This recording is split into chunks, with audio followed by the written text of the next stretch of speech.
Hallo bei Ohne Maulkorb mit Dolezal, der Sendung, die interessante Themen behandelt, vor allem aber interessante Gäste hat. Und heute freue ich mich ganz besonders, meinen lieben Freund, darf ich sagen, Tony Zawinul zu begrüßen, Sohn des berühmten Jazzlegende Joe Zawinul und Bruder von Erich Zawinul. Dazu kommen wir später. Tony, welcome. I'm very, very pleased that you are here, my guest. Vielen Dank, danke schön. Wir werden diese Sendung teilweise in Deutsch, aber mostly in Englisch machen, die dann Untertitel bekommt. Tony spricht Deutsch. Magst du es in Italienisch? Italian? If you want, I can speak Italian. Oh, grazie mille. Ecco, per favore. Pasta asciutta. Spaghetti carbonara, Che bellissimo, pizza, quattro stagioni. Das sind ungefähr Allora, basta. Nein, aber wir werden es Deutsch und Englisch machen. Wir werden interessante Themen, positive Themen, traurige Themen besprechen. Wir werden sehen. Ja? So, Tony, my new beginning for the show is that I'm very quickly asking a question. Okay. With you, I was thinking, obviously an obvious question, but for Austria, not uninteresting. It's a little different than in America. What means racism to you? Was bedeutet Rassismus für dich? Well, it's an interesting word. I mean, the short, I try to keep not so much the short, but and not so much the long answer, somewhere in the middle. Because it's a complex, question, to really think about it. Because racism, I think, for many people can mean very different things. In my case, I would assume since for me it's quite different, obviously, coming from mixed family, being a product of interracial marriage. I see racism in so many different ways. But the common thread I would think for racism mostly is ignorance, fear, I've been in places with my dad, especially traveling, being on tour, and being in places that there's been no other specks of color, let's say, right? And always felt quite normal, actually. I mean, maybe for me a little bit slightly different because of my environment, how I grew up. One thing both of my parents instilled for me from very young age was, it's not so much color or anything, it's how you carry yourself. And I know I've been in places where it's like no, like I said, any speck of any kind of color. And Which means only white people around, or what? White or only black or whatever. Yeah. Right? It's how you carry yourself. If you walk into a place and you some kind of a-hole, then you're going to be treated as such, and then who knows what. But if you walk into places and just be yourself, I've always been in this position to try to treat people as I would be treated, as I would like to be treated. So for me, I could care less, really. I've never really, in my whole entire life, never thought of color. That doesn't mean I'm not aware of it. Yeah. And I'm not aware of certain things. I have friends on both sides of the aisle that some are really racist, and some have or in denial about their racism. Mm-hmm. And racism sometimes doesn't mean that they're like racists. They might have tendencies, it might be surroundings, they might say certain things and this is what I was saying, out of ignorance. Because maybe they're just ignorant, they don't know. It's always interesting to see when if you're with white. I mean, I grew up, most of my friends, I have a mixture of all kinds of friends, but it's always been interesting that being especially in the States, that, with some of my friends, white friends, to be in a place and they're the only white person. And they're like, oh my God, I'm the only white person here. It's like, yeah. And so they're more aware of it than you, for example. I said, man, it's like... Relax. Yeah, it's like, you know how many times I've been the only, person of color in the situation? Never thought about it, So it's interesting. You know, Well, it depends, I think, a little bit about the scene that you're in or the people that you mix. Because, I mean, living in America myself, Miami, you're from Los Angeles, or you live in Los Angeles. Of course, I saw all this Black Lives Matter, which had a reason, and all those police violence where mostly white policemen were treating mostly black people very inhuman and without dignity and without fairness, etc. So, I mean, the police, you know, I mean, so it's there. What you, I think, if I understand you correctly, what you mean is if you are yourself are not putting this out, I am black, I am white, I am so and so. If you treat everybody the same, which we should do, then you have a good chance that the reaction of your other side is also going to be without prejudice and without racism. I think that's what. Absolutely. I mean, I can give a half a dozen experiences, but a couple come to mind. For instance, is I mean, one time in high school, for instance, I had my car, and I was driving late, and I was going to a party, and I was going really fast. I drive fast anyway, so I'm driving really fast, and I'm in an area in Los Angeles, in Arcadia, which at that time was like, let's say, 99% lily white, okay? And I'm going there to a party. I run a red light, boom. I say, shit, ran the light. Police car comes, right, with the lights. I get out the car. He goes, hey, what's the rush? And I go, and I just kind of like just froze. I said, shit, I'm going to get this. And didn't think about nothing about it. It was a cop. And then, you know, there was not even Black Lives Matter thing or anything like that. But my first reaction was, shit, I'm going to get a ticket, you know. And I looked at the policeman and I said, oh, you know, my brakes went out. I just took my car to the shop, to the brakes, and the brakes don't work. And I was kicking the tires. I was like, God, stupid mechanic and all that. And the cop said, hey, calm down. I tell you what, can you drive it a few blocks? You think it's enough we can drive it and park it? And I said, I think so. He goes, well, I'll escort you over there. And he escorted me to the place, didn't write me no ticket. And hey, he was a white guy. White cop, yeah. Yeah. Never no problem. I mean, I've been, my favorite story is, which is kind of recent, a couple of years ago. One of my college buddies I went to San Jose State University on an athletic scholarship. And one of my buddies comes down and says, hey, Tony, I got a brand new Tesla. I'm going to drive down to LA because I know you want to check it out. Tesla is a car that is, was it already an electric car? Electric car, yeah. A car which does not use gasoline or benzene. Exactly. Yeah? So he drove down from San Jose to LA. I think he had to make like 3 stops to charge it or whatever. And he comes to my house and he says, he says, I got it, man. I go outside, wow, brand new Tesla, right? And he says, I know how you are. I know you want to take it for a test drive to see how fast it goes. I said, you're sure right. We get in the car. We go up on Wilshire Boulevard. It was on a Sunday. We go up on Wilshire. He told me that the car goes from like 0 to 100 in something like 5 seconds. Some crazy stuff. I said, oh, man, this is going to be great. I floor that thing. Boom, takes off like a rocket, right? Like the G-force in that thing is incredible. Didn't make it, got to something like 97, 96, couldn't really get 100, right? 100 miles per hour. Exactly. On the third time, cop comes. What did you expect? Of course, right? Going like, and my you were asking for it. Yes, and my buddy says, oh, man, I can't believe you're going to get us in trouble, man. I got us ticket. I said, hey, I got this. Relax, yeah. Right? Cop comes to the window, knocks on the thing. He puts his head down. He says, are you insane or just stupid? And I'm like, what's the problem?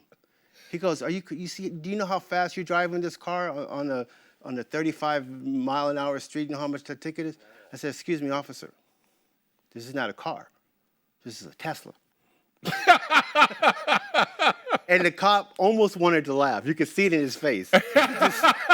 He just said, this guy must be insane. Or arrest you. Or arrest me for stupidity. 2 chances. Right. Either he must be incredibly smart or incredibly stupid. Yeah. So my ex-roommate, my buddy's sitting there like this, and then the cop looks at him and says, because after we give him the registration, all that, he says, "But this is not him. Whose car is it?" And my buddy says, "It's his car.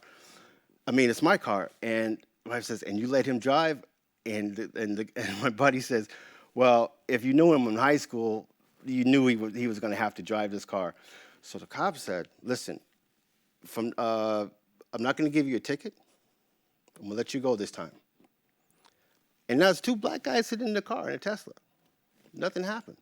But the funny thing was that he said, "I'm going to wait over here and watch you drive off because I know you're going to do it again."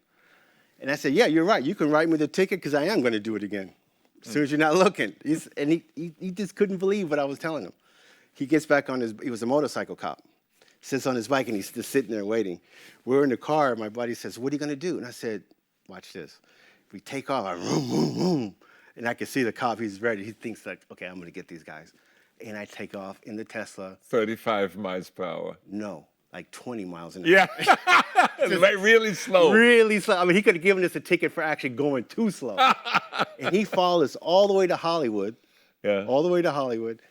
Right behind us, and my friend is like, "Oh my God, I can't believe you're doing this." I said, "Yeah, it's cool, man. He's enjoying it. He ain't got nothing to do. We got nothing to do." He passes us up. He says, "I'll catch you later next time. I got to go." So he drives off, and that was into that. My point was, you hear these stories of people getting pulled over, right? Yeah. And things happen. Treated badly. Treated badly. And I had to say, that's never happened. I mean, me personally, that hasn't. I know it exists, but it doesn't happen. I think a lot of it, and I've had this discussion. Well, I think you also have the self-confidence from being the son of Joe Zawinul and your mother, and being treated and brought up in that way that race is not a problem because your father was white and your mother was black, right? Yes. So you have a good chance and a good preparation in your education. I'm just guessing. Please Well, this correct me if I'm wrong. This is like I was saying earlier, it's about the ignorance too, because the cop obviously doesn't know who my father is. That has nothing to do with it, nothing. Yeah. But what they instilled in me was maybe not so much the confidence, but it's just the awareness and to be, listen, man, just treat people. And if you grow up in this kind of way, you shouldn't have to walk into a place and feel like, "Oh my God, I'm the only person. Oh my God, I'm only going to this." It doesn't matter. I mean, my dad, it was the reverse. I mean, when he came to the States, and he was a white Austrian playing in jazz music, which was predominantly all black. Yeah. African American. Yeah, he never flinched about this. Yeah, for him, he was natural, and he didn't feel he had the confidence because through his music, he was expressing himself not through the color of his skin. Not through the color of his skin. And what was his dream? What was his dream? Was to come to the States, play black music, and marry a black woman. That was his. Really? Yeah, that was. I mean, Did he tell you that? Of course, that was his. He was love. Lena Horne was his girl. Yeah. Right. And that's what he said. I didn't know that. Yeah. He wanted to come to America to play black music and marry a black woman, preferably Lena Horne. She wasn't available. But my mom was. She was a superstar. You have to say that for yes, some of but he married my mom, and my mom was a bunny. She was a Playboy bunny, actually. And in fact, she was the first bunny to work in the Playboy Club in Chicago. That's where she's from, and that's how they met. Tell us a little bit about your mother, because I mean we know about Joe Zawinul, especially here in Vienna. I have to say we are very proud of your dad, and I am especially very proud because I had a little episodes with him early on in my career, interviewing him. But he is a legend. He's an icon of the jazz world and of the music world, because good music to me is not only a genre. Exactly. It is good, Yes, and it is good for classical ears and pop ears and what the fuck, excuse my French. Yeah. Your dad was up on the top with Miles Davis, with a few others of that, because also for composing.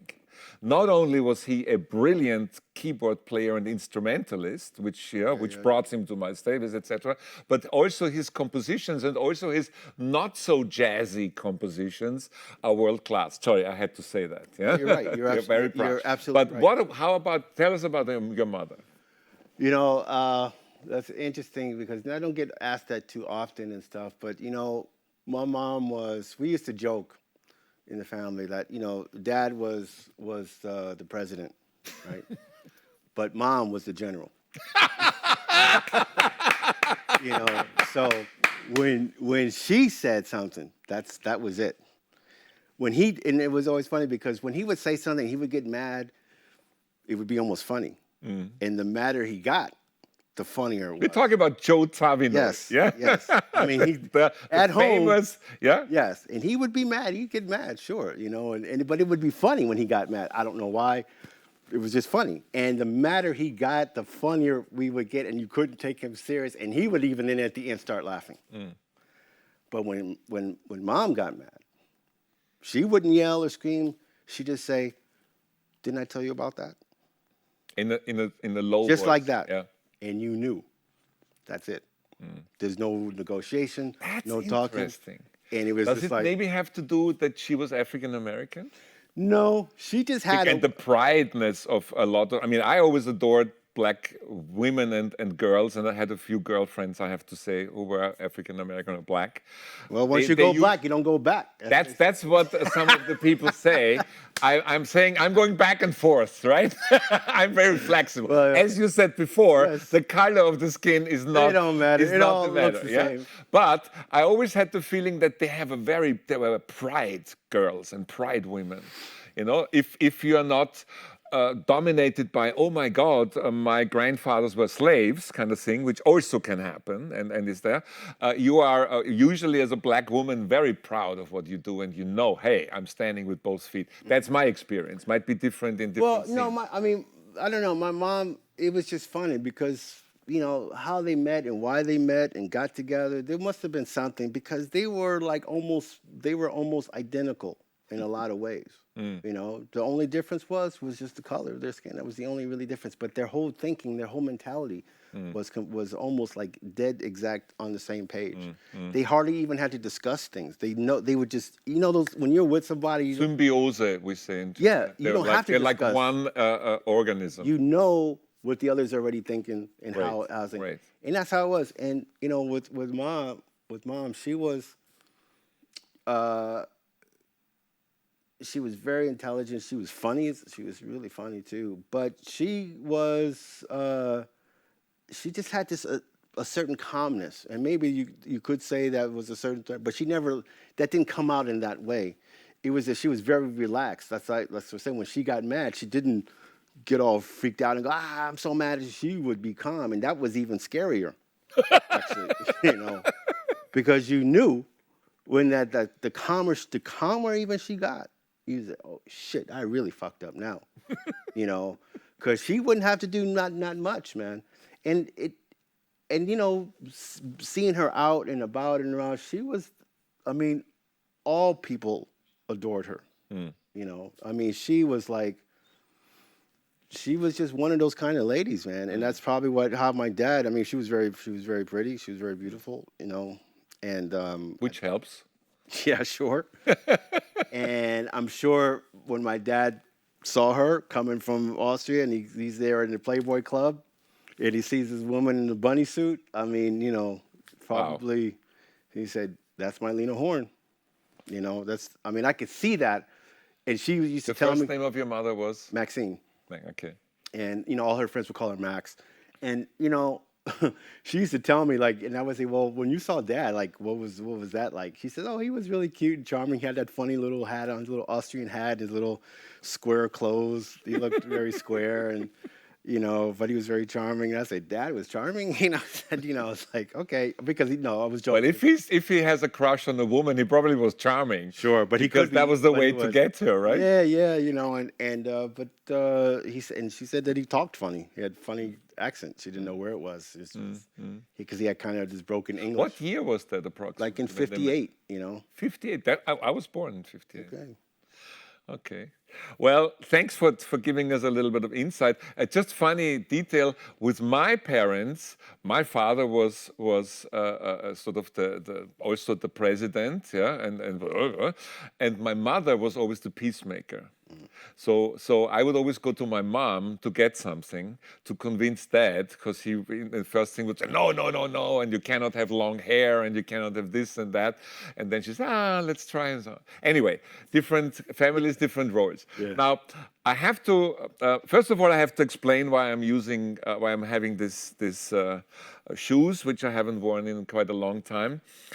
In Los Angeles, I can say your hometown, or you're born in? I'm from New York. You're from New York? From New York. You lived in Italy, right? Lived in Italy for about 20 years. And, well, actually, yeah, from New York. We moved to California in 74 or something like that. In the early 80s, with college time, I went on scholarship to San Jose State. Back then I was an athlete. I was on the national team in track and field. Oh my God! But we boycotted that year, so that was 1980.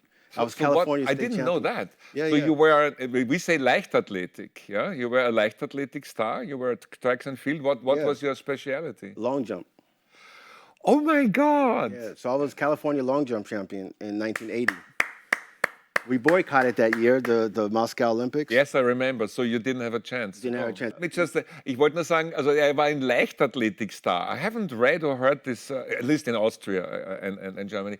Er war ein Leichtathletikstar, und zwar im Weitsprung, und wäre in Frage gekommen, bei der Olympiade 1980 teilzunehmen. Aber Amerika hat die Olympiade in Moskau, wie manche Sportinteressierte wissen, boykottiert. Sorry.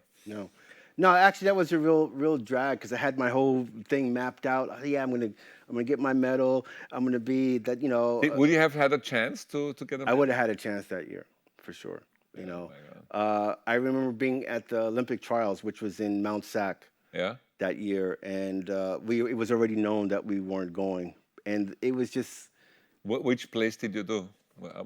How did you finish? You know what? To be honest, I don't even really remember. Okay. Because it was such a.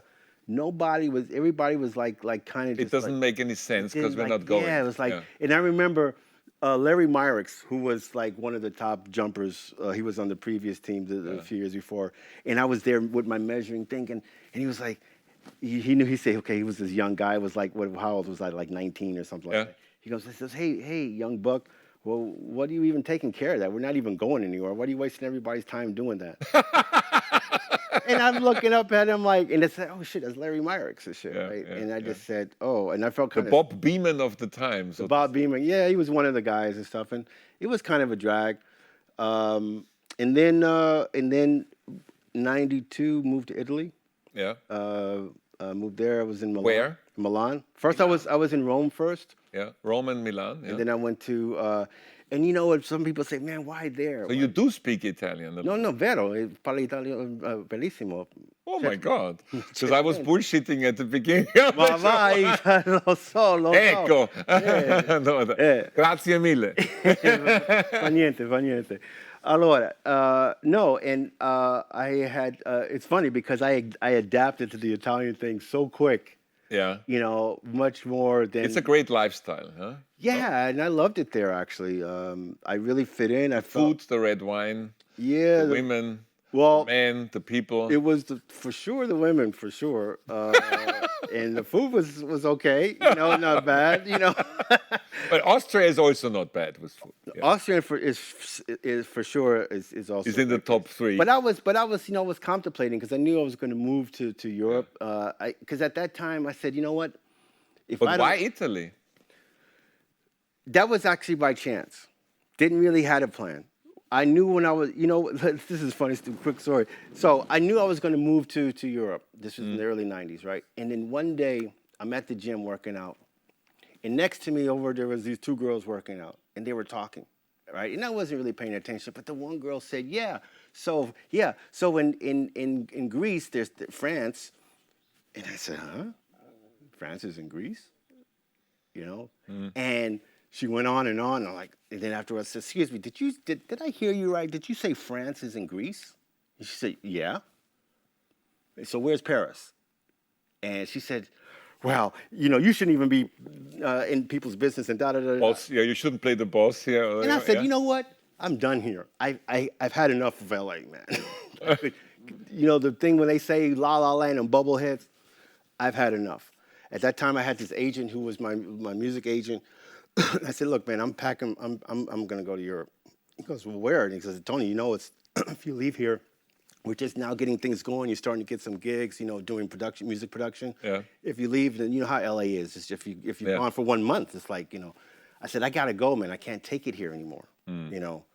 So So you were fed up with the superficial way of the LA people, man. the Valley girls. I could, and I was always like that because even in high school, man, I never really gelled with American women. Not really. You know, every time we would also have foreign students Yeah. come from, you know, we'd have foreign students visit, right? And, Yeah.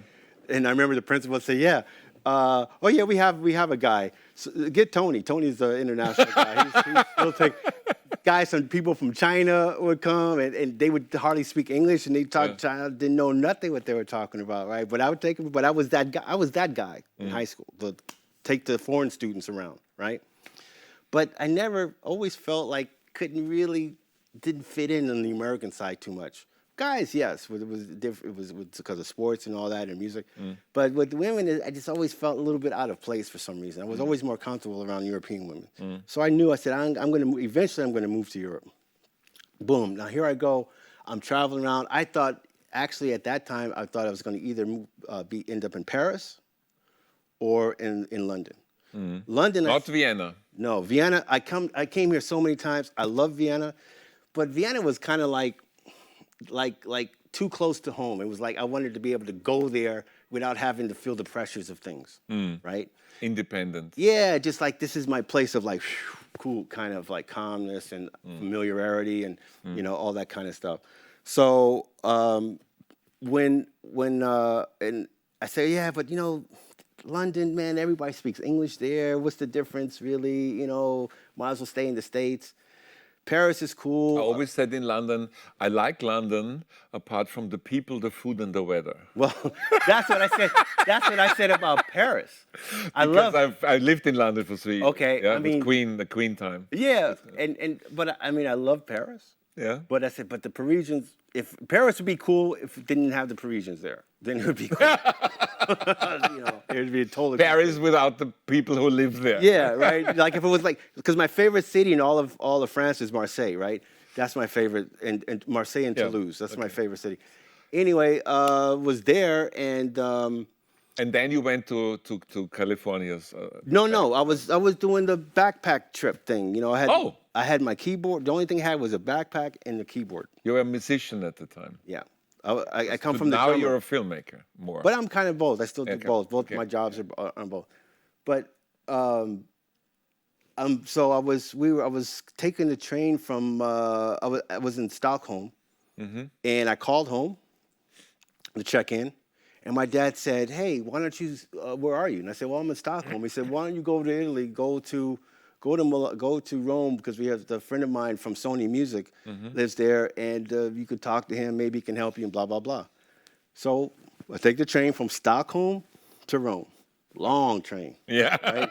Met some interesting people on the train, have fun and all that kind of stuff. And then I got in. I remember coming into the train station to Termini, to the train station. And at that moment, coming in, I said, I'm home. I don't know what it was. It was something about coming There is in. sometimes you get into a You place. get into this feeling, right? And that's what I was just didn't know. It was chaotic. It was chaos. It was real Italian. It was like, oh, shit, this is crazy, man. Yeah. And had like, you know, I never drank coffee until I never drank coffee or ate cheese until I got to Italy. And on that first day, by the train station, I went to a little coffee shop, and the guy says, "You're American, huh?" And I said, "Yeah." And he asked me, "Oh, do you know so-and-so?" Because he said, "Where are you from?" I said, from California, New York. He goes, New York. Do you know so-and-so? I said, "Listen, man, there's 10 million people live there." But, you know, no, I don't know him. He said, he said, "Oh, you're cool." He gave me, like, free coffee. Yeah.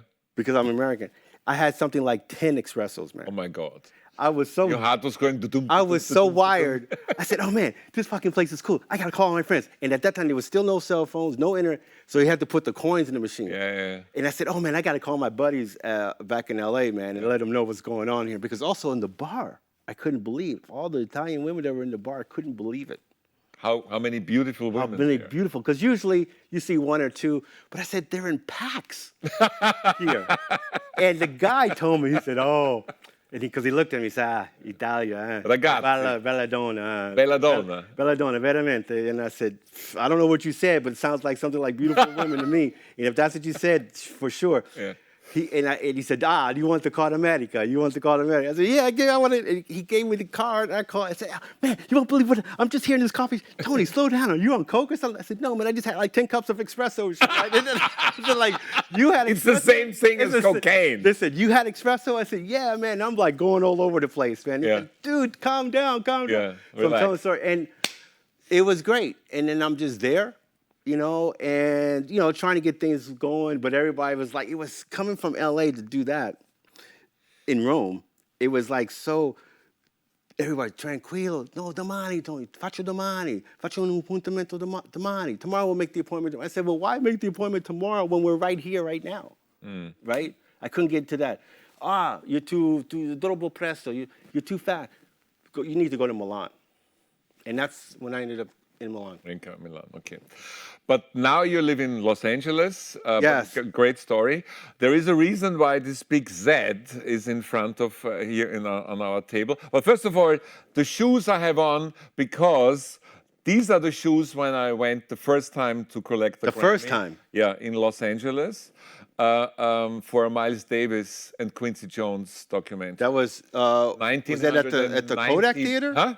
Where was that at? The Kodak Theater? No, it was no. That's where the Oscars are. Oh, yeah, the Grammys were at the Staples. At the Staples Center. Yeah, at the Staples, where Yes, of the course. basketball team. The Lakers play. The Lakers played, and I saw those shoes, and they were fucking expensive for a long time. And I said, no, Rudy, it's too much for shoes. I'm not really a shoe guy.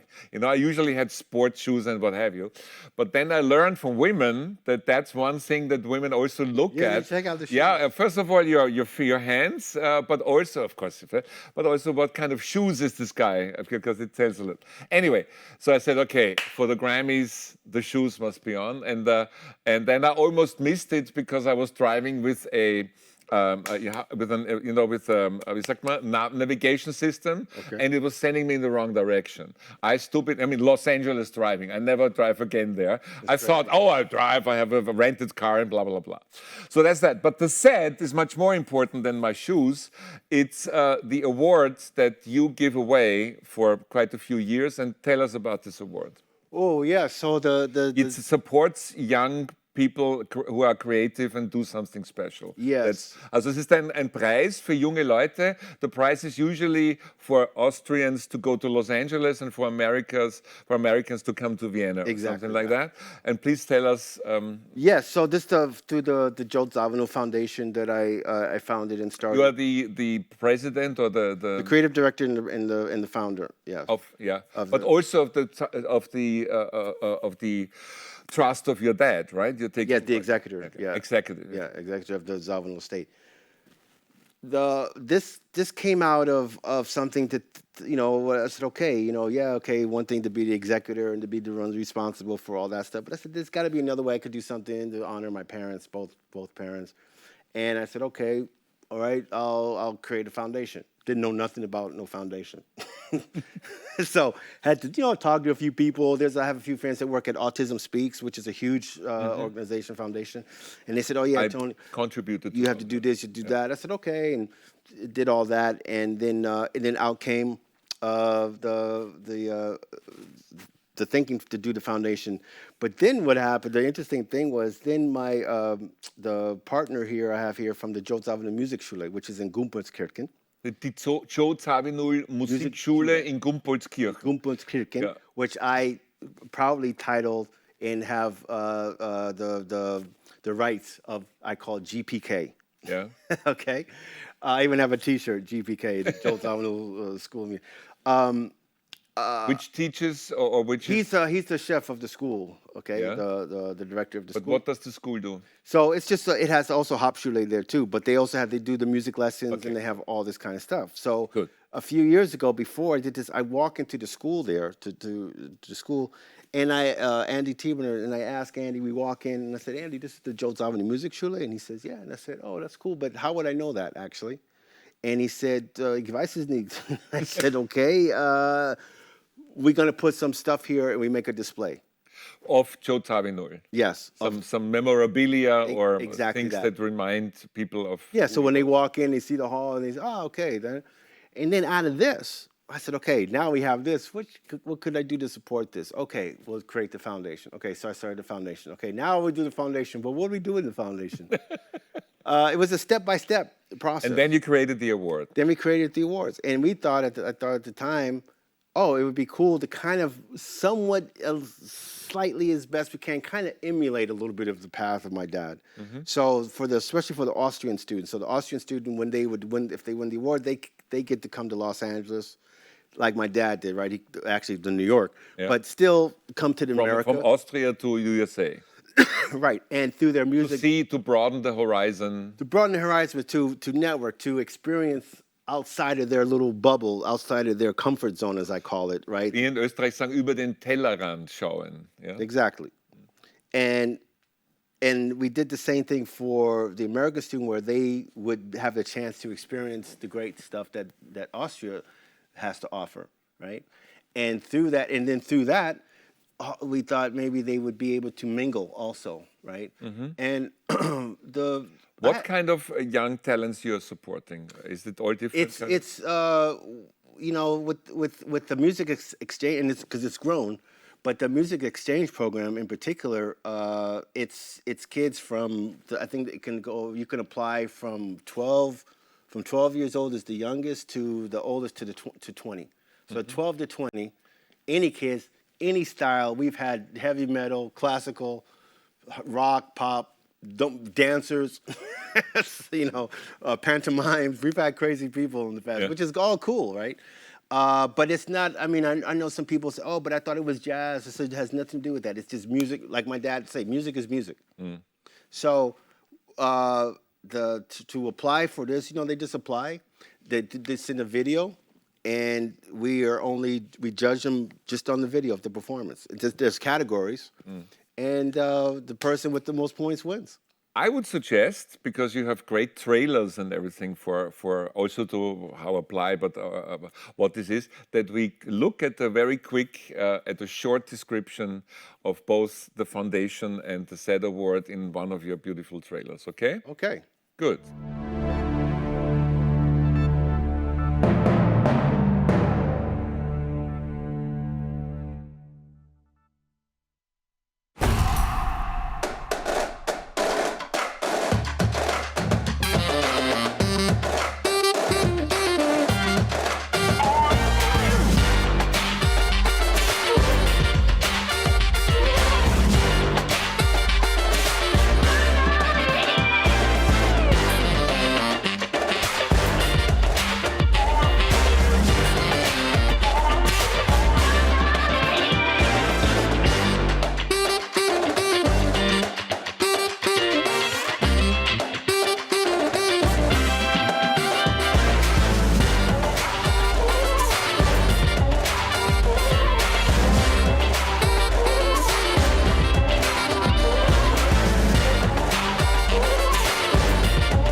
Jeder kann mitmachen und wir blenden jetzt ein, an welche E-Mail-Adresse oder Website man sich. Yeah, they can go to the website, to the joezawinulfoundation.com, and they can, and all the information how Great to award, apply. actually. Yeah.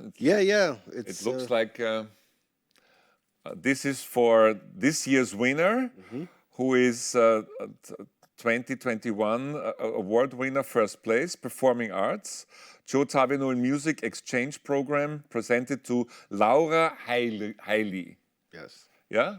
Congratulations. Ich glaube, sie hat es noch nicht. I think she doesn't have the award. No, we just got it. We just got it. So hier im Fernsehen vorab. Ja.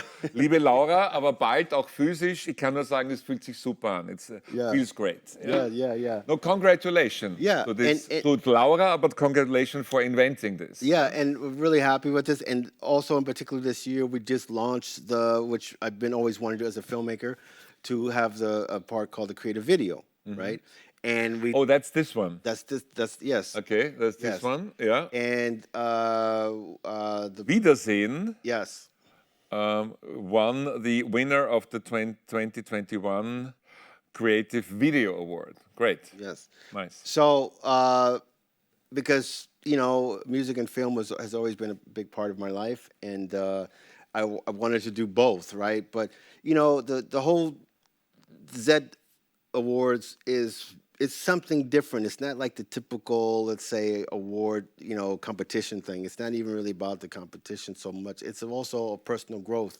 That's why we really like the programs is always tailor made to that individual, whoever wins, because everybody's different. Etwas, was er mir auch erzählt hat, ist, es geht vor allem auch darum, nicht immer nur Musikschüler die dann aus guten Familien kommen und daher schon in einer tollen Musikschule sind, zu fördern. It's also about people who don't have a lot of privileges. Exactly. Yes. People like from next door who are a great talent, and the people and the parents maybe doesn't have the money to afford a expensive music school, and that's also people that you want to support. And That's exactly the people we want to support, and that's why we thought of having them that they could just do a video on themselves. You want some more water? Yes, please. They can do a video on themselves. They don't have to have no big band thing behind them. They don't have to have no great audiovisual equipment.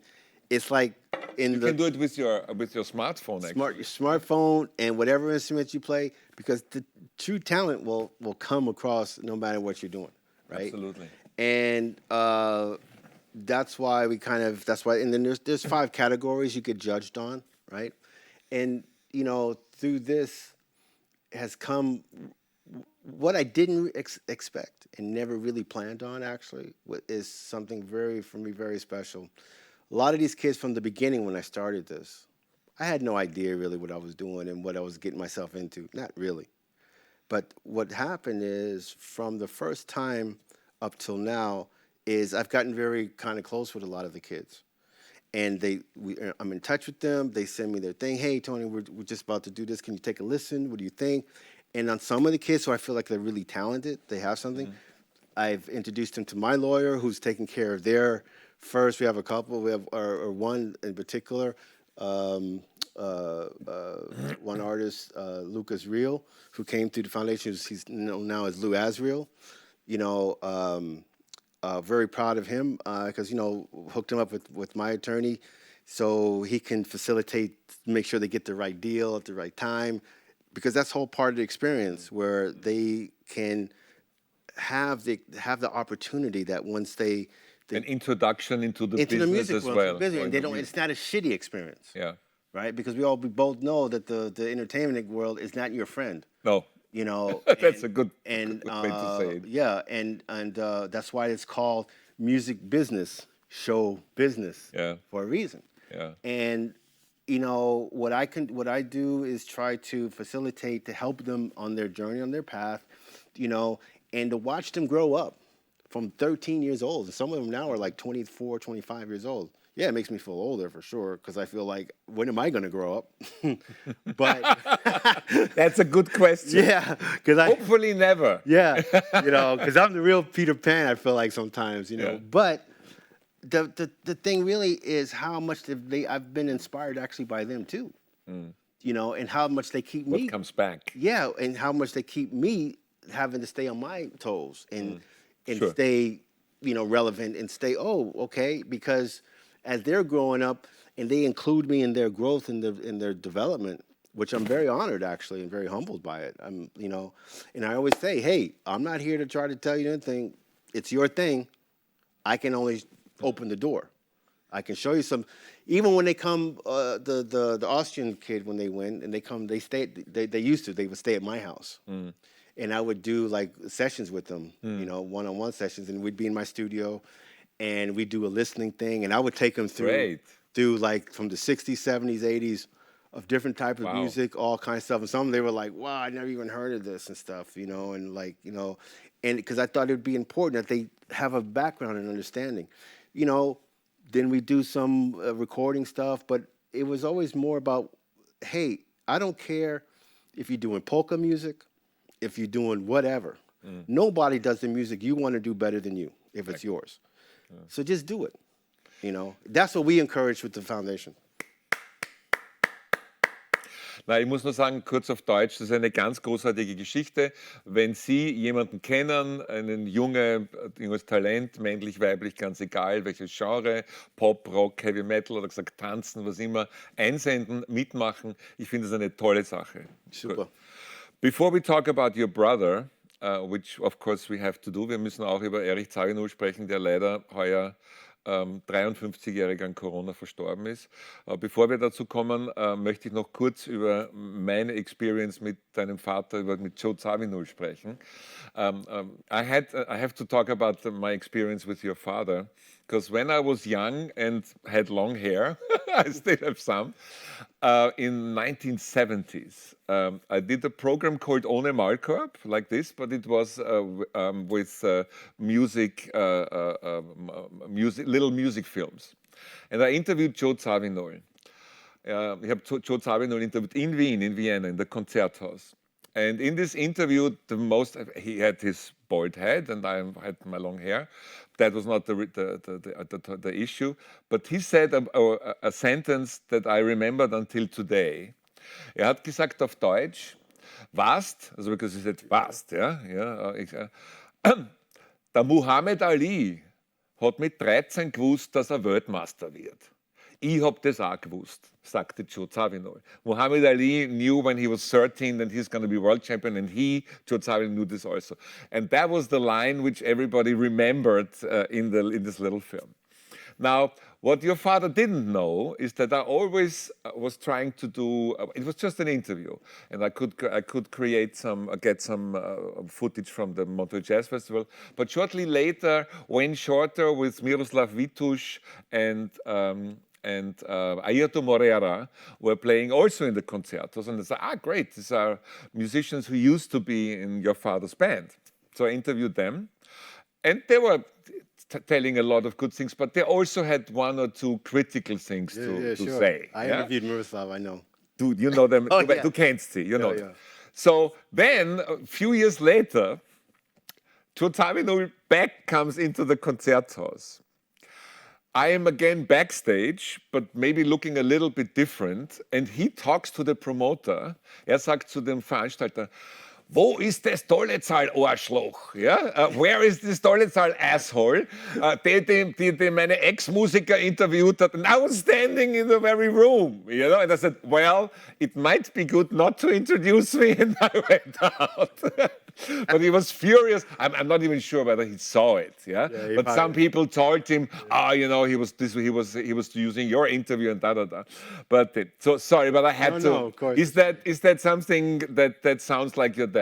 Of course. I mean, it's funny because I've interviewed him. You're also doing a movie about him.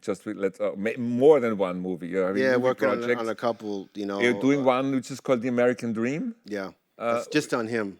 Which I may say, or is it a secret? Yeah. It's a documentary, and then you're doing one on the Weather Report, the famous group, and that's when I went to Prague to interview Miroslav. Oh, really? Yeah, and it was really funny because me and my production partner Victor, we drove out there. It was snowing actually when we left here in Vienna. It was snowing, and we said, okay, let's leave in the morning because it was hard to catch him, man. I mean, a lot of times because there's some, like every band, right? I mean, he was one of the three in the beginning. Yeah, it was him and Wayne and my dad, and and then as time went on, then they got rid of Miroslav, and I think Miroslav's problem was he always felt a little bit slighted because a lot of the attention with Weather Report went on to Jaco. And Jaco Pastorius, the bass player. And I feel like Miroslav always felt a little slighted by this. And when we get into Prague, and as soon as we walk in, he says, and I hadn't seen Miroslav in a while. And I have to tell a funny story about with Miroslav when I was a little kid, when he first came into the band. Yeah. But here it was, years, many decades almost probably later. And he says, wow, hey, Tony, really good to see you, man. I said, yeah, likewise, Miroslav. And he says, Do you mind if we do when we talk? I have some things to really get off my chest about your dad and stuff. And I said, listen, let me just make this clear.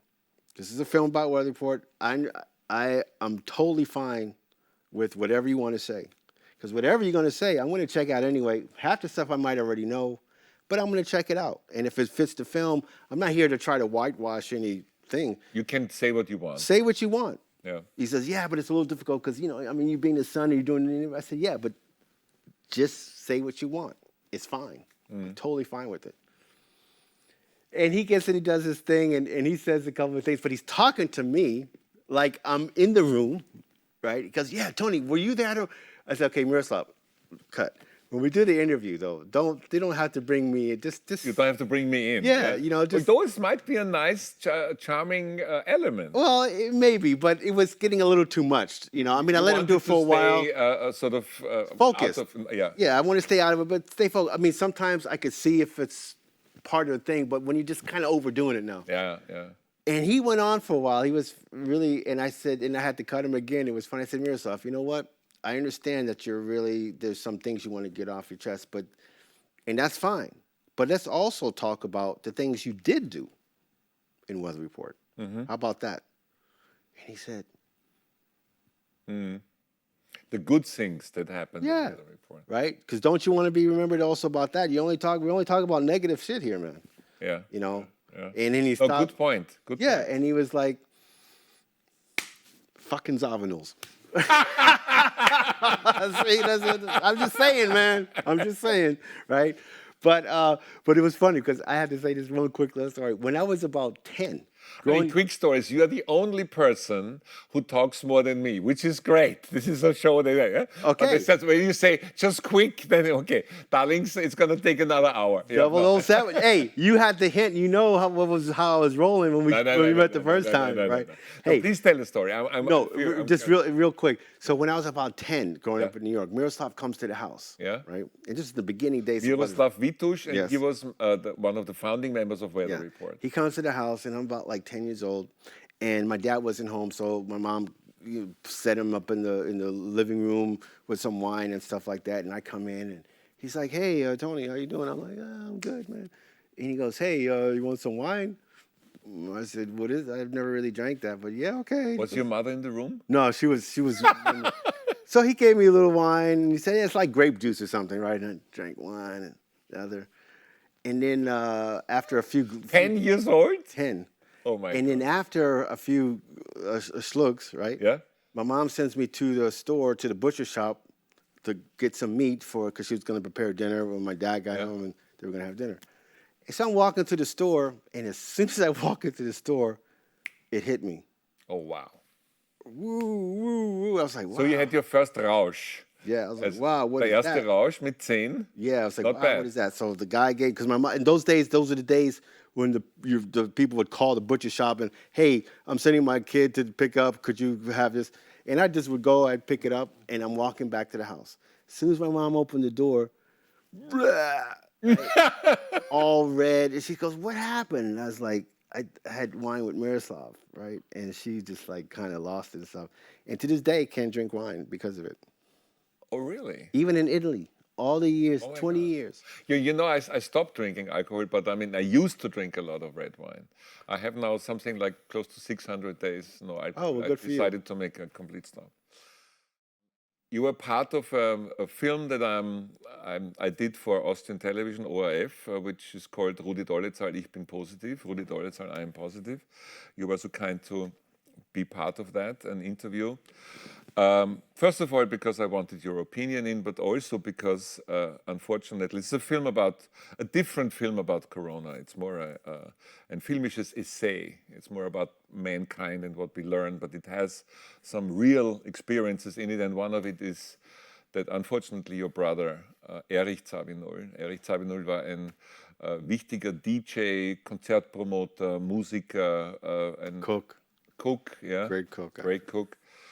Der starb leider 2021, nachdem mit 53 Jahren, im Jänner hat er es bekommen und im Februar war er leider Gottes verstorben.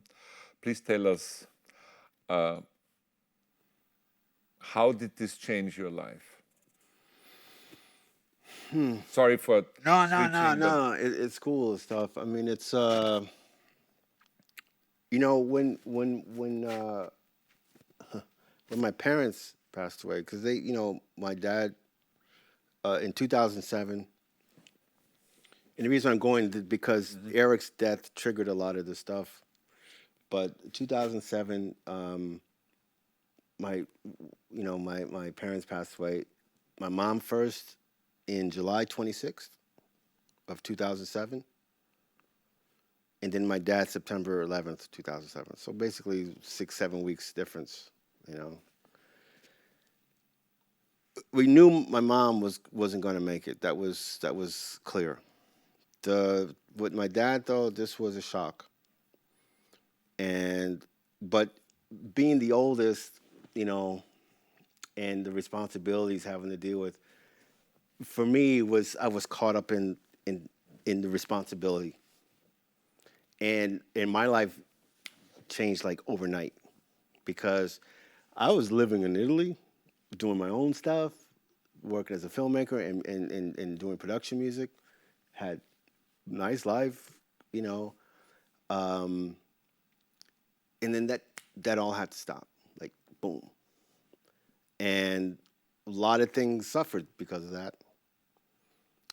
So was coming back and forth to LA to take care of stuff. I mean, still after my mom passed away and my dad was still here and trying to figure out, okay, what we're gonna do with Pop, you know, how I'm gonna handle that, and he was thinking about what he wanted to do, but we knew he had this little slight condition thing that he was gonna have to stay kind of calm too, right? It wasn't as serious as we thought.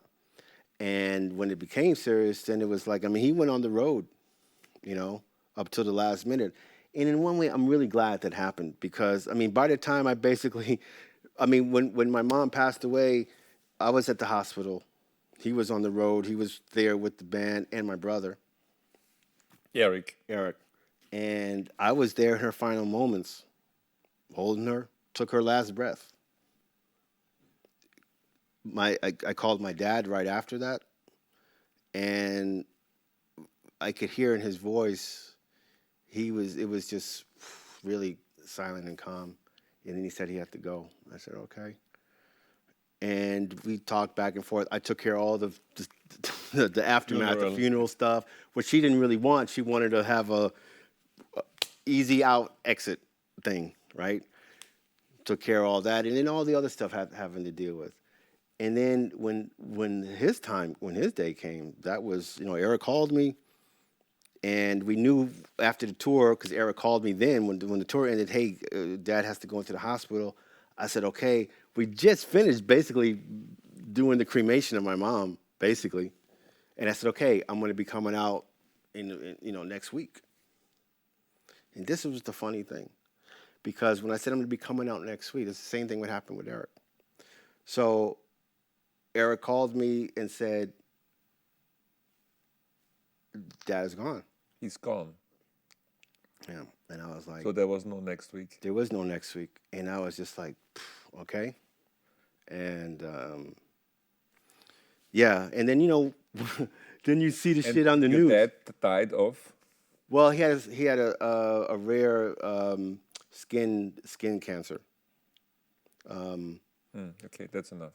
Yeah, and then right after, and then I called only 2 or 3 people, very, very close. Wayne Shorter, Herbie Hancock. And I can't remember who was the third, actually, but only 3 people I called, and that was it. Korea? No, it wasn't Chick. It will come to me. Brian, the sound engineer. He was and Jim Swanson. 4 people. They were very close to my parents. I called them so they could hear from me first. Everybody, hey, Tony, you're right. We'll come over. I said, no, don't want nobody over at the house. And I just kind of got into this mode, man, of like, okay, I just felt like all this like burden of responsibility, and I just said, that's it. I just took over everything. And then then the next day when you see the stuff on the news, CNN, on the thing, hey, Joe Zawinul died, and the people calling you in the paper, on you hear it on the radio, it's like, whoa. And I just had to shut off, man. It was like, because I wasn't really prepared for that. So that put me into a thing for a long time.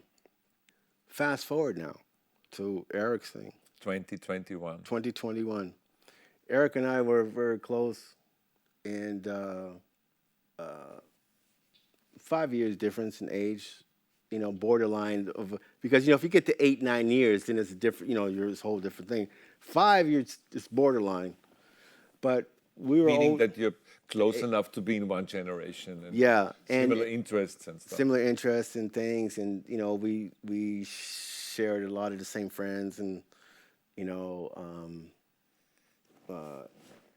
and we, strangely enough, when this whole pandemic, when the corona thing started, I was here on March 10th. I think I arrived of 2020 in Vienna, because I was about to start on a production that we're shooting, that I'm still shooting. Well, fast forward now, of one of my dad's things, and had all these things ready to go. And then 2 days later, shut down. Things closed. Boom. Trump makes the announcement. Hey, no travel ban. Everything shut down, closed, lockdown.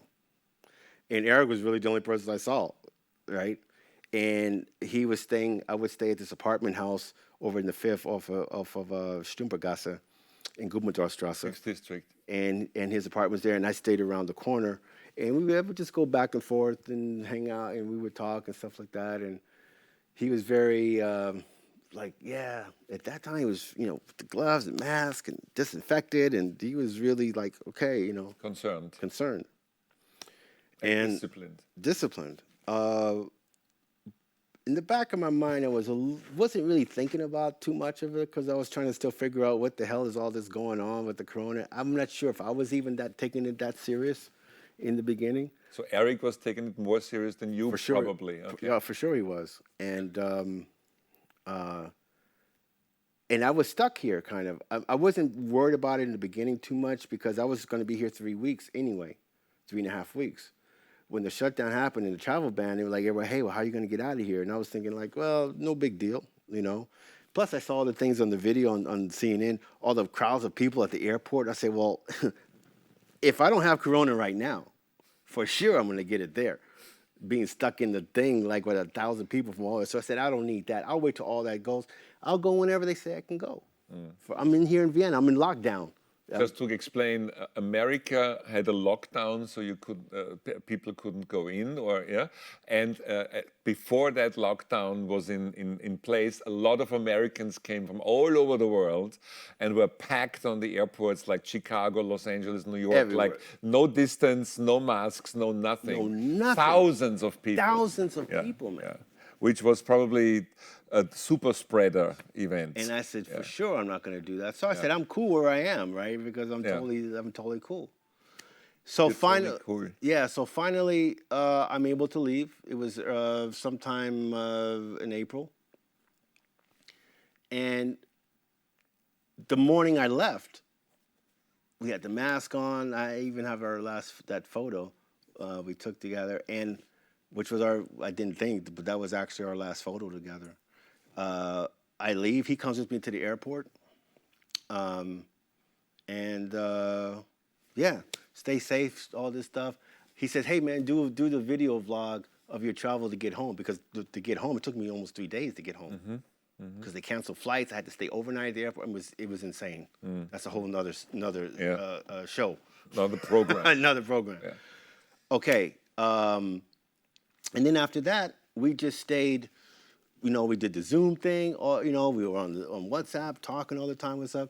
And funny enough, when the Black Lives Matter thing hit, right? I was contemplating, should I go out there to take my camera and go out and shoot some footage and all that?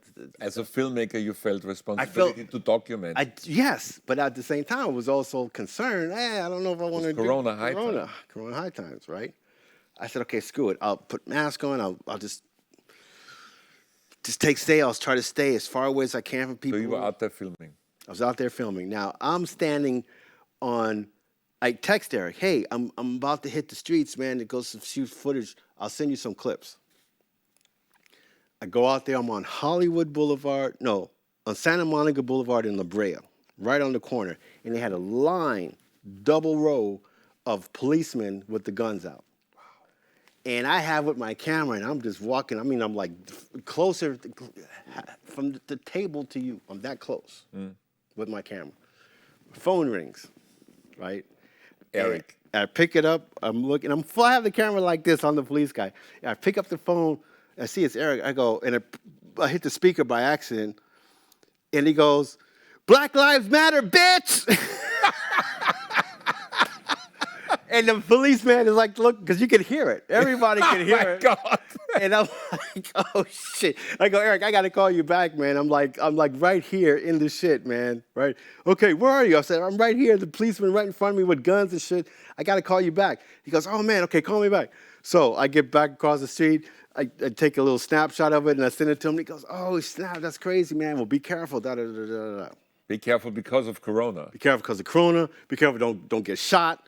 Don't, I don't want to see you on CNN, da da da da, all that stuff, right? So we were joking, and that was like that the whole summer. We were talking, Zoom talk, and then just before the end of the year, we were talking, okay, what the plans are because he was like, hey, what about the Z Award we're going to do? I said, no, I think we're going to do a virtual show for 2021. Then we have the other production, and he was really happy about everything just to be part of the stuff. And his birthday is January 1st is his birthday. He's a New Year's baby, and it was always tradition New Year's Eve Vienna time, which would be about 3 in the afternoon in LA time. I'd call Eric, hey, happy birthday, da da da, what are you doing? And usually he would be out, drunk, drinking, having a good time. And then he would call me when it was 9 o'clock Austria time, which would be midnight LA time. Mm-hmm. Happy New Year's, da da da da. And we did this for as long as I can remember. And then even the next days after that, we were talking, same thing, talking. And then on January 12th, I remember these days very well. So January 12th, when we talked and talking about really getting focused on what's going to come up the next year, he was not as, say, disciplined, let's say, about the Corona thing, right? And I would say, Eric, got to be careful, man. Got to this and this and this. This is no joke. Really, really take care, man. And one day he says, yeah, I am. I'm not seeing anybody. Literally, that's what he said. I'm not seeing anybody. And then I see in the background people walking in the thing. I said, dude, I see the people behind. You're on video. Hello, right? And he goes, oh, yeah, that's just so-and-so. And I said, Eric, you just told me you're not seeing nobody. Please be careful, right? Oh, but we're doing the home testing. Everything's fine. So another week goes by, we talk about it. And then I didn't hear from him a couple of days. Mm. Not unusual. Okay. Then he calls me on the 22nd, says, hey, I'm in the hospital. And I said, how come? And he says, I got corona. I said, shit, what? Yeah, I got coronavirus, but I'm okay. I'm in Franz Josef. I think I'm in good hands, da da da. I said, is the doctor there? And he says, yeah, he's right here. I said, let me talk to him. Doctor goes, hi, hello, yes, du bist der Bruder. I say, yeah. Hello, yeah. So I said, so what's the situation? How is he? And he says, oh, well, he's a strong boy. He has some trouble breathing, but I think he's going to be okay. I said, okay, please keep me informed as much as you can. Okay, talk to Eric. But I could hear he was fatigued when he was talking. He was coughing a lot. Mm-hmm. That was on the 22nd of January. Talked to him. That was on a Thursday. Talked to him that Friday, Saturday. Sunday, they called me. They said, look, we're going to have to intubate him. Wow. Then I got kind of nervous. I said, okay. Got all the information about that. They kept him like that for a week. They woke him up out of that. Our good friend. Induced coma. Induced coma, they had put him. They woke him up after the induced coma. We had a good friend, mutual friend that was that really I have to thank a lot was Axel, because Axel was there, was able to put the phone next to Eric, and I was able to talk to him. I said, "Hey, Eric," because he couldn't really talk. He was still kind of weak. I said, "Eric, don't worry, I'm on the way. I'm making arrangements to come out right now." And this is the thing I said about, About the dad. with my dad. The similarity. Similarity. I come next week. I'm coming in a few days. Yeah. I'm just getting everything together. This was already like on the 8th. No, a little bit before that, the week before that. So, like maybe the 1st or something like that. February Yeah. 2021. Yeah. And I'm making the arrangements, and yeah, then around on the 8th, they called me again. Yes, everything seems to be okay. Relief. Okay, I was already talking with the therapist about his physical therapy, because that's what I was really concerned about. How he was going to maintain to be still with the corona, not be around people. Because if you knew my brother, he was he was really a character. I loved him dearly, but he needed to be around people. He lived off of this. And this is what kind of worried me. Me, I could stay in the studio, don't see nobody for 2 weeks, man, I'm fine. But he's not like that. We used to call him, in the family, he was the social director. That was his nickname. He needed to have this around, right? And it was always wondering, how is it going to be for him, the recovery process, knowing that he wouldn't have this? How's that going to be? Anyway, talking with the therapist about his recovery, I asked, she said she's going to take to really fully recover, she said about 8 months. I said, woof, okay. I said, okay. And then this was on the 8th of February. And on the 12th of February, I get a call, 11:45 p.m. LA time. I knew it was them, and I knew it wasn't going to be good. And they called me and they said, "Sorry, Mr. Zawinul, Eric is gone."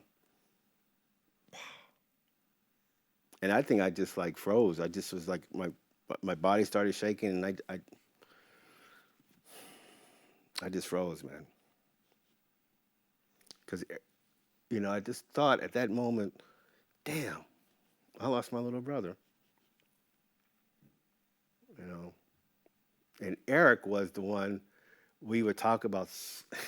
We would talk so many times about, because he knew my lifestyle as always, like, adrenaline and being active, and with sports and being busted up with busted legs and this. He goes, "Yeah, man, when you get old, don't worry, I'm gonna take care. I'll cook you the food. You'll be in the wheelchair."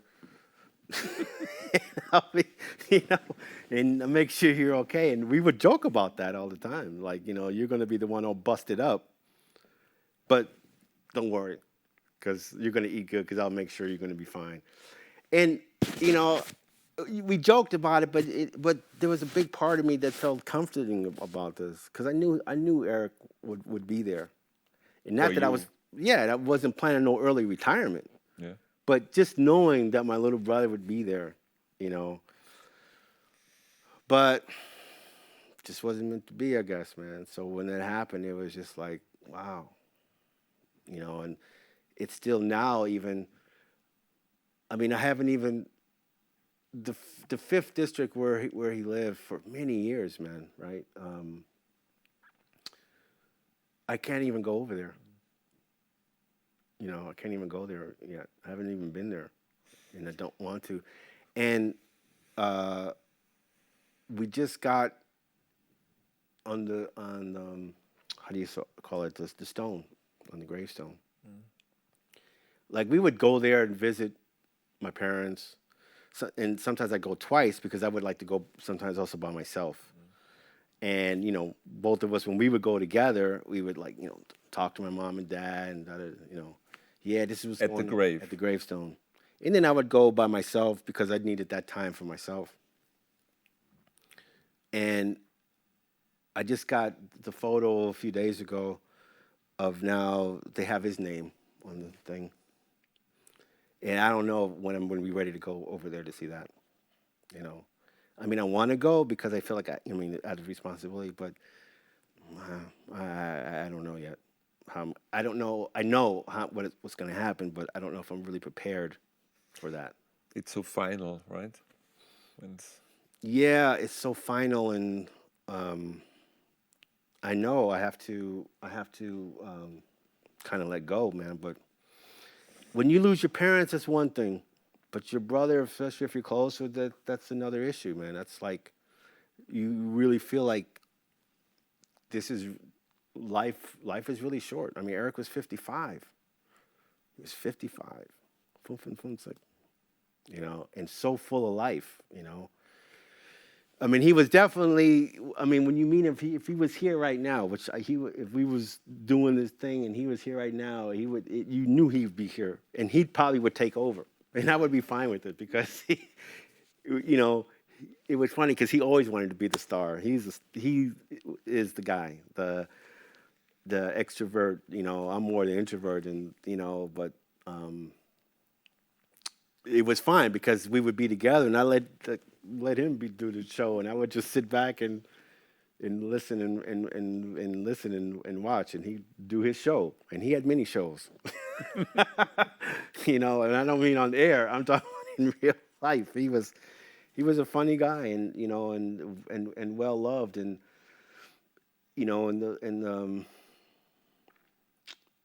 it was even I couldn't even bring myself to say Eric's funeral, until recently. I called it Eric's Day when we did the service because I couldn't even say funeral, man. But it really warmed my heart to see how well loved he was. I mean, I knew that, but to see it like in that context, and during that time, and how much affected impact he had on other people's life, and how much he was loved, and he would make you. But this is the true mark when you really love somebody, because you could be so angry at him, which he would make me so mad sometimes. But to be mad for like 2 minutes and then it's over, right? And a lot of times, and also with his close friends, who also were my friends. That's even how I met. As even Birgit and all other. Birgit is your friend and assistant. Yes, and it was through Eric, and so many things are through Eric that became and Eric's Day was very special, and Birgit and Ziggy and a few other people. I have to really thank them because they took so much care of putting this whole thing together, right? Which I don't even know how we would have done it. I mean, we would have done it, but I don't know how, and but it really showed you, and they did it because of Eric, because he was so loved. Let's think of Erich Zawinul, and this is spontaneous. Let's play a few seconds and show some of his photos in memory of a great man. So, da schneidest du dann, das kriegst du von mir. Yeah, sorry, that was. Yeah. Sorry about that. No problem. You're ready to go on? Yeah, sure. Yes, but Tony, you're keeping the memory alive. That's all you can do now, and you do it in a great way. And I have to applaud you on many things, but how you're doing very, very good on this, because it must be super hard. Thanks for talking about it. No, it's a pleasure. I mean, we will also be introducing next year with the foundation a new award, which is called the Eric Zawinul Ambassador Award.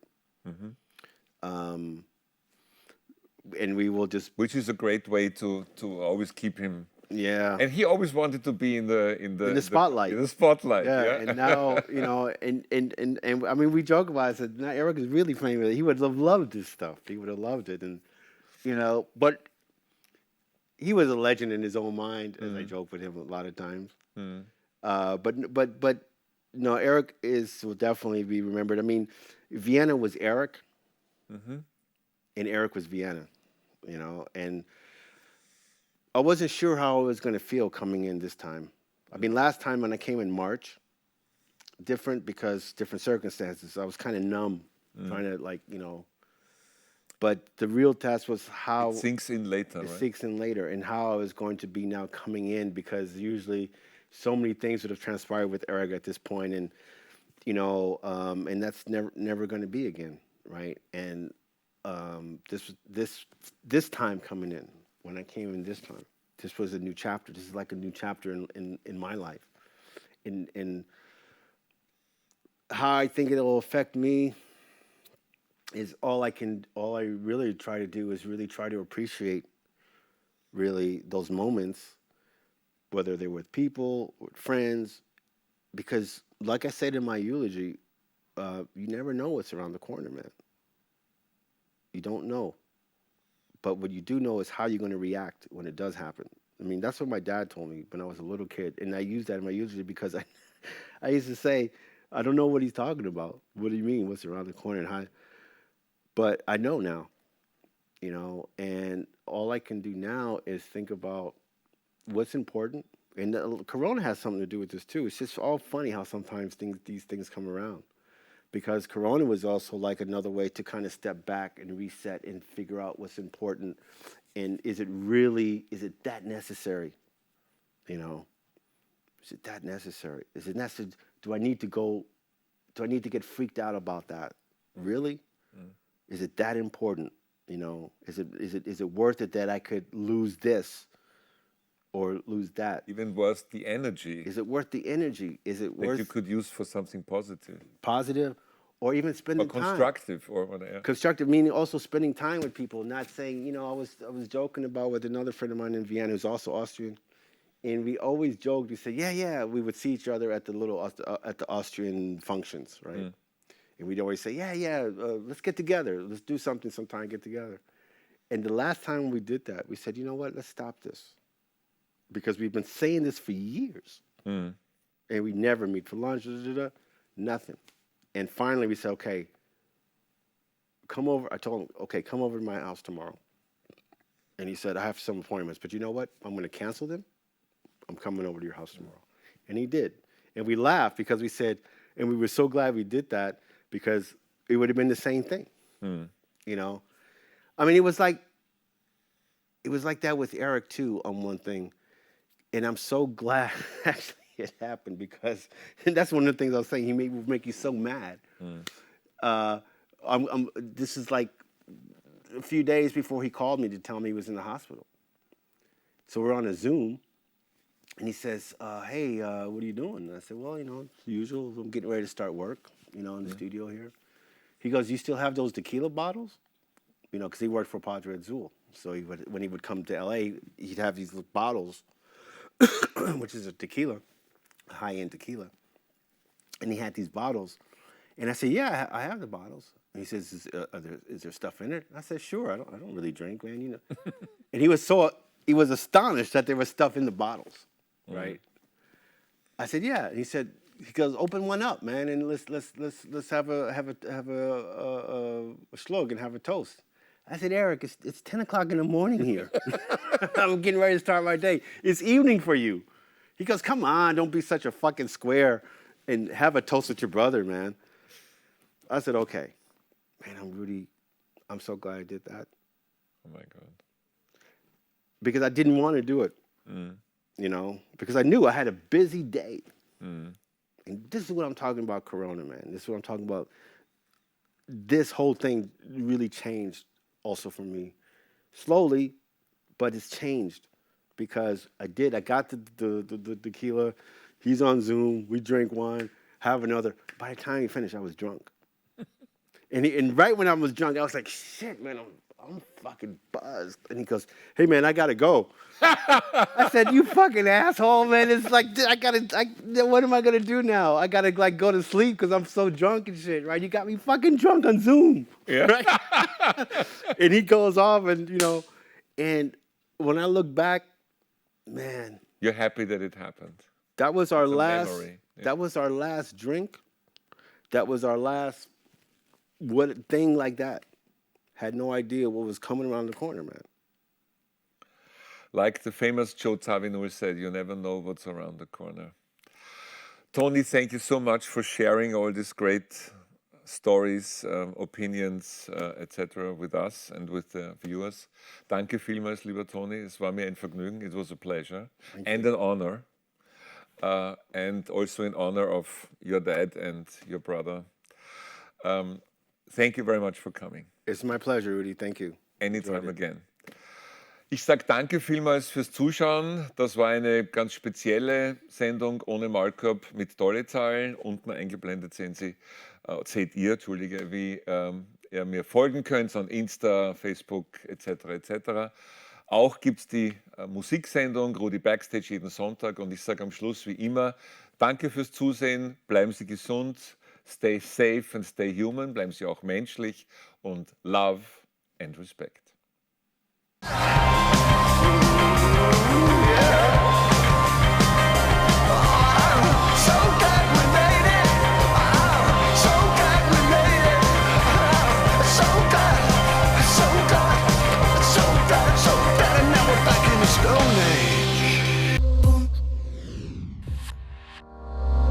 Boom, boom, boom.